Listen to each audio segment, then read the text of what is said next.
We are celebrating National Soy Foods Month. Another bomb cyclone swirled through the Midwest. And we have breaking news concerning the world's largest pork industry-specific trade show. Welcome to Friday 5, which is presented by the Nebraska Corn Board. April is National Soy Foods Month, but don't worry, you don't have to celebrate with a plate of tofu if that does not satisfy your taste buds. Right, so a little bit about soybeans as food. The beans contain protein, iron, and calcium. Soybeans are 80% meal and the other 20% is oil. Soy meal is used in foods like protein alternatives and soy milk. Nearly 3/4 of soybean oil is used for frying and baking foods like these cookies. That's right. Moving on, disaster aid for states hit by flooding is becoming more uncertain. Midwest senators are pushing for a disaster bill that includes $3 billion for flooding.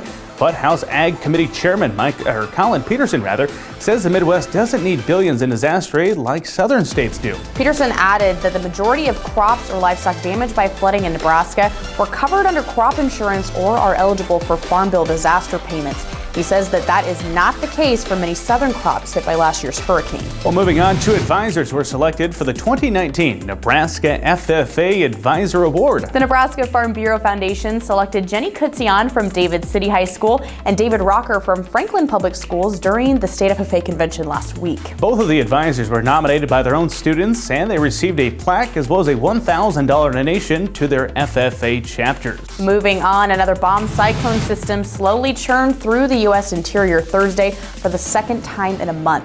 That system unleashed a blizzard in parts of the Midwest and created hazardous fire conditions further south. National Weather Service's David Ross says the latest storm impacts are likely to be similar to those last month's storm that dropped heavy snow and led to massive flooding, causing billions of dollars in damage. Forecasters also said that the storm will swell rivers again, but not likely to the level seen last month due to the absence of wet snowpack on the frozen ground. And finally this week, the world's largest pork industry-specific trade show has been canceled this year.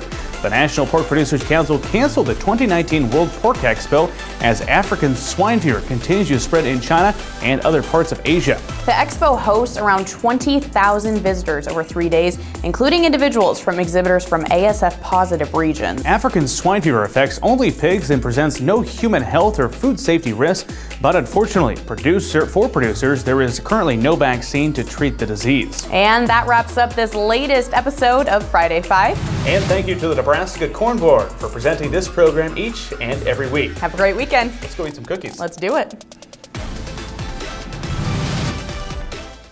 This is Mike. Mike likes his car. Mike likes to save money. And Mike likes to breathe. So Mike fills up with E15 with 15% American ethanol. The clean octane in E15 gives Mike the performance he wants from his engine and the clean air he wants for his family. Better yet, E15 costs less at the pump. Higher octane, cleaner air, lower cost. E15 sure gives Mike a lot to like. Discover E15 with American ethanol.